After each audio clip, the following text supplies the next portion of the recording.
Hello guys, स्वागत है आपका मेरे चैनल रेफ इन्फेक्शन पे। आई होप गाइस आप सभी ठीक होंगे। और गाइस मैं लेकर के आ चुकी हूँ I will travel in time का सेकंड पार्ट।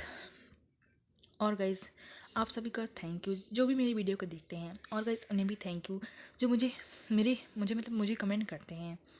आप सभी का दिल से शुक्रिया। और गाइस जैसे कि हमने पिछले पार्ट में देखा था कि जो बांगजी है उसने टाइम ट्रेवल कर लिया था, उसने टाइम मशीन में बैठ चुका था और उसने टाइम ट्रेवल कर लिया था। अब हम देखते हैं कि जो बांगजी है वह उस टाइम ट्रेवल मशीन के छोटे से हिस्से में बैठा हुआ था। कुछ ही मिनट में वह मशीन रुकती है और जो मशीन है वह एक फॉरेस्ट पर जाकर के रुकती है। बांगजी उस टाइम ट्रेवल मशीन से बाहर निकलता है तो देखता है कि वह जो फॉरेस्ट है वह काफ़ी घना है, चारों तरफ सन्नाटा है और वहाँ पर एक भी आवाज़ नहीं आ रही है। और अभी भी कि अभी रात का समय है। बांगजी बोलता है, अरे अरे, यह मशीन कहाँ आकर के रुक गई है। मैं इस जगह से कैसे मैं इस जगह को कैसे याद रखूँगा, और अंकल के हिसाब से मुझे यहाँ लौट कर आना पड़ेगा। बांगजी अपने बैग को लेता है और उस फॉरेस्ट से निकलने का रास्ता ढूंढने लग जाता है। वह बहुत ही घना जंगल था, वहाँ पर बहुत सारे एनिमल्स भी रहा करते थे। लेकिन अभी रात का समय था तो एक भी आवाज़ वहाँ पर नहीं आ रही थी, सिर्फ एक आउल की वहाँ पर आवाज़ आ रही थी। बांगजी वहाँ पर 1 घंटे तक रास्ता ढूंढता रहता है, लेकिन वह बार बार एक ही प्लेस पर आ रहा था लौट करके। पता नहीं लगा ना, मुश्किल था कि इस फॉरेस्ट से निकले तो निकले कैसे। जो बांगजी है वह ऐसे ही ढूंढता रहता है, लेकिन उसकी कड़ी मेहनत से वह फॉरेस्ट से निकल चुका था। वह फॉरेस्ट से बाहर आता है तो देखता है कि वहाँ पर छोटे छोटे घर हैं, छोटे छोटे हाउस बने हुए हैं। दरअसल यह फॉरेस्ट उस राज्य के थोड़ी ही पास में था, इसलिए बांगजी को छोटे छोटे घर या झोपड़ियाँ दिखती हैं। बांगजी बड़ा शौक होता है कि ऐसे भी घर हुआ करते थे पहले। जो बांगजी है वह बहुत ही थक चुका था, उसे नींद आ रही थी और थोड़ी ही समय वहाँ पर मॉर्निंग होने वाली थी। वह बिना सोचे समझे किसी भी घर में घुस जाता है। वह हाउस बहुत ही छोटा था। वह उस हाउस में जाता है और एक छोटे से कमरे में जाता है जहाँ पर काफ़ी सारी लकड़ियाँ और सूखी घास और झाड़ियाँ रखी हुई थीं। वह वहाँ पर सो जाता है, और वैसे ही उसे इन जगहों पर सोने की तो आदत नहीं थी, फिर भी वह मैनेज करता है। और कुछ ही देर में सुबह होती है। वह छोटे से घर में एक छोटी सी बच्ची और उसकी ग्रैंडमा रहा करती थी, लेकिन बांगजी को यह पता नहीं था। अभी हम देखेंगे कि बांगजी क्या कारनामा करता है, वह जो करेगा, लेकिन बहुत ही मज़ा आने वाला है। मॉर्निंग होती है और बांगजी उठता है। वह उठता है तो सीधे जाने की तैयारी में लग जाता है। वह जैसे ही जाने वाला था उस रूम में, तभी वहाँ पर छोटी सी बच्ची आती है जो कि उसी हाउस में रहा करती थी। वह आती है, वह बांगजी को देखती है और देख लेती है। बांगजी उसे भी देख लेता है। वह अपनी ग्रैंडमा को चिल्लाने लग जाती है। वह इतनी देर चिल्लाती है, इधर बांगजी जो है वह उसे उस बच्ची को चुप रहने का इशारा करता है।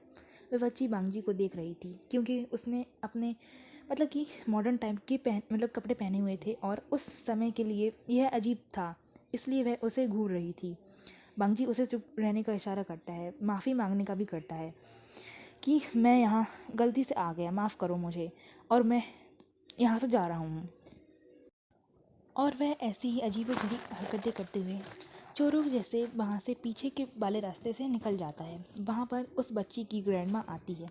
वह बोलते हैं कि क्या हुआ तुम्हें, तुम क्यों चिल्ला रही हो। वह बच्ची बोलती है कि कुछ नहीं, बिल्ली थी। उसकी दादी बोलती है कि इतनी बड़ी हो चुकी हो फिर भी बिल्लियों से डरती हो, और उसकी दादी बकवास कह करके वहाँ से चली जाती है। हम बांगजी को देखते जो कि भागते भागते राज तक आ चुका था। बांगजी देखता है कि राज्य काफ़ी सुंदर है, वहाँ पर काफ़ी छोटी छोटी शॉप भी लगी हुई हैं।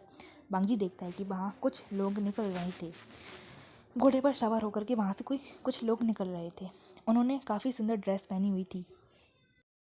ऐसा लग रहा था कि मानो वह लोग डांस करते हैं, कि वह लोग दरबार में जा कर के नाचते हैं और अपने किंग अपने राजा को खुश करते हैं। वह उन लोग के पास भाग करके जाता है। वह जो बांगजी है वह लोगों से कहता है कि आप लोग कौन हैं और आप लोग कहाँ जा रहे हैं, कहाँ जाने की तैयारी में लगे हुए हैं। वह लोग को भी बांगजी थोड़ा अजीब लग रहा था क्योंकि उसके कपड़े ही ऐसे अजीब थे। वह लोग बांगजी से कहते हैं कि हम लोग दरबार जा कर के नृत्य करेंगे, वहाँ जा कर के हम लोग वहाँ पर नाचेंगे, और वह लोग दरबार जा कर के वहाँ डांस करेंगे, ऐसा सब कुछ उन लोगों ने कहा था। बांगजी बोलता है कि क्या मैं आप लोगों के साथ जाकर के वहाँ जाकर के डांस कर सकता हूँ। वह लोग बोलते हैं कि ठीक है चलो। हम अब उस राज्य के महल को देखते हैं जो कि काफ़ी सुंदर और चमकदार था। वह महल पूरा वाइट था और वहाँ के राजा तो हमें पता ही है, वहाँ के राजा वेबुजांग है। भले ही उनकी एज बहुत कम है पर वह वहाँ के किंग हैं और उनका बिहेवियर भी काफ़ी अच्छा है।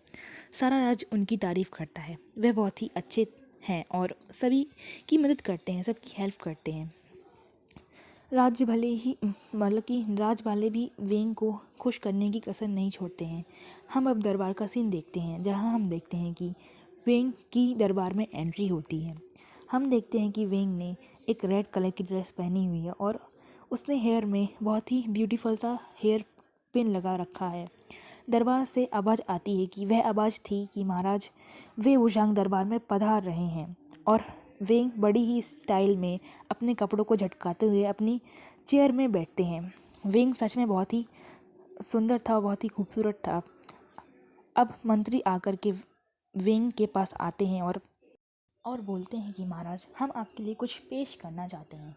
वेंग बोलता है किया जाए। तो मंत्री बोलते हैं कि अनोखे नृत्य को पेश किया जाए।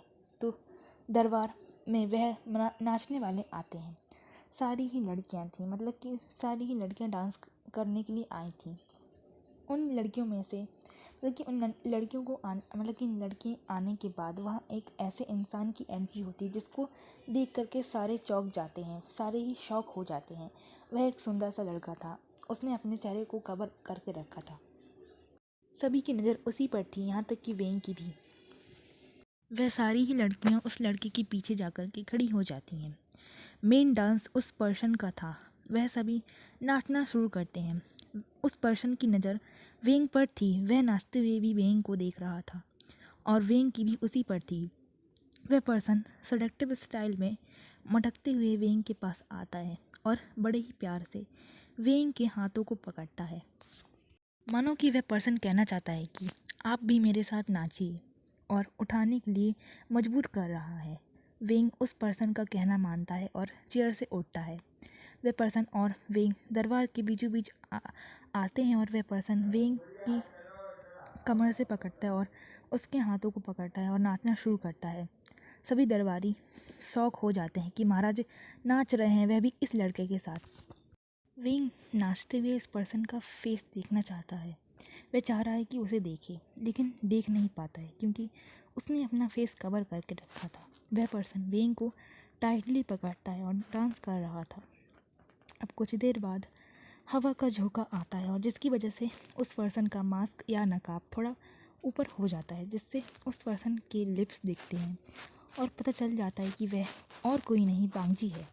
बांगजी ही वेंग के साथ नाच रहा है, उसके साथ डांस कर रहा है। इधर सब वेंग बांगजी को देख रहे हैं। वेंग बांगजी का हाफ फेस देखता है तो वह बांगजी की आंखों में खो जाता है। बांगजी वेंग को प्यार से देख रहा था, मानो बांगजी ने वेंग के ऊपर कुछ मैजिक सा किया हो। वह खो गया था, उसे पता नहीं चलता कि कब डांस ख़त्म हो गया था। लोगों का नाचना तो ख़त्म हो चुका था, लेकिन जो बांगजी और वेंग थे वे दरबार में एकदम फ्रीज हो गए थे, एक जगह पर खड़े हो गए थे और एक दूसरे को घूरे जा रहे थे। जब मंत्री और दरबारियों की जब ताली बजाने की आवाज़ें आती हैं तो जो बांगजी और वेंग है वह होश में आते हैं। वेंग अपने आप को छुड़ाता है और छुड़ाते ही साथ वह अपने कपड़ों को झटकाते हुए स्टाइल में चेयर पर बैठ जाता है और बड़ी ही स्टाइल में बोलता है कि अद्भुत, काफ़ी अच्छा था, काफ़ी अच्छा आप लोगों ने जो है नाचा है, आपको पुरस्कार मिलना चाहिए, बताइए कि आपको क्या पुरस्कार चाहिए है। जो नाचने वाले थे वे बोलते हैं कि महाराज हमें कुछ नहीं चाहिए, हमें कुछ पुरस्कार नहीं चाहिए है, आपकी दया ही हमारे लिए काफ़ी है। और वह लोग वहाँ से जाने लग जाते हैं और बांगजी को भी वहाँ से जाना पड़ता है। वह जाता है तो सबसे पहले पीछे मुड़ता है और वेंग को देखता है। वेंग की नज़र भी बांगजी पर जाती है। वह बांगजी को देखता है। इधर बांगजी वेंग को देख करके आँख मारता है, जिसकी वजह से वेंग शौक में आ जाता है। वह देखता है, वह सोचता है कि ये कैसा लड़का है, ये मुझे आँख क्यों मार रहा है, इसे तमीज़ नहीं है क्या, महाराज से कैसे बात की जाती है, किंग से कैसी बात की जाती है। उनसे कैसे बिहेवियर किया जाता है। और जो बांगजी वह स्माइल करते हुए उस दरबार से निकल जाता है।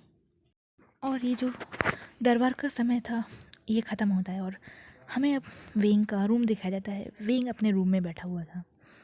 रात का समय था। वेंग को नींद नहीं आ रही थी। उसे सुबह का ही सीन याद आ रहा था कि कैसे जो नाचने वाले थे उनमें से वह लड़का मुझे कैसे घूर रहा था, उसने मुझे आँख क्यों मारी, उसका बिहेवियर कैसा था मेरे ऊपर।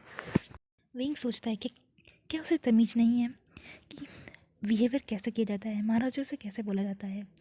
उसे बिल्कुल भी तमीज़ नहीं है। वह ऐसा भी सोचा जा रहा था। उसे बिल्कुल भी नींद नहीं आ रही थी। वह उन्हीं के बारे में सोचा जा रहा था। तभी गाइस वहाँ पर एक सेवक आता है। वह सेवक वेंग से बोलता है कि महाराज आपको क्या नींद नहीं आ रही है। जो वेंग है वह सेवक से बोलता है कि नहीं मुझे थोड़ा सा चिंता हो रही थी अपने राज्य के बारे में। इधर वेंग उस सेवक से झूठ बोलता है कि उसे चिंता हो रही है, लेकिन ऐसा कुछ भी नहीं है। वह सुबह के सीने को याद कर रहा था। तो जो सेवक है वह वेंग से बोलता है महाराज आप सो जाएं, राहत बहुत हो चुकी है। वेंग हाँ में सर हिलाता है। वेंग सभी से ही फ्रेंडली बात किया करता था, चाहे वो सेवक हो चाहे वो कुछ भी हो। वह सभी से फ्रेंडली बात किया करता था। उसका बिहेवियर काफ़ी अच्छा था। वह सभी से काफ़ी अच्छे से बात किया करता था। वह सेवक भी वेंग को देखकर मुस्कुराता है और वहाँ से निकल जाता है। अब जो वेंग है वह सोचते सोचते सो जाता है। उसे अचानक ही नींद आ जाती है। वह सो गया था। हम अब बांगजी को देखते हैं जिसने एशियन कपड़े पहन लिए थे, क्योंकि अब किसी को पता ना चले कि वह कहाँ से आया है, इसलिए उसने एशियन कपड़े पहन लिए थे। जैसे कि हमें जो स्क्रीन दिखाया है उसने वैसे ही कपड़े पहने थे। वह अभी रात को पेड़ के नीचे बैठ करके बांसुरी बजा रहा है। उसने अपना सोने खाने पीने सबका इंतज़ाम करके रखा था। वह बहुत ही इंटेलिजेंट था। उसने अपना इंतज़ाम करके रखा था कि उसे कहाँ सोना है, कहाँ उठना है, कहाँ बैठना है। उसने सबका इंतज़ाम कर लिया था। उसने काफ़ी सारी लोगों को अपना फ्रेंड्स बना चुका था। काफ़ी सारे लोगों से दोस्ती बना ली थी। वह काफ़ी बुद्धिमान था। वह सभी से काफ़ी अच्छी बातें किया करता था और सभी से फ्रेंडली भी रहा करता था। और वह काफ़ी मजाकिया भी था, कॉमेडी भी किया करता था। उसका बिहेवियर भी काफ़ी अच्छा है। सो गाइस वक्त आ चुका है इस पार्ट को एंड करने का।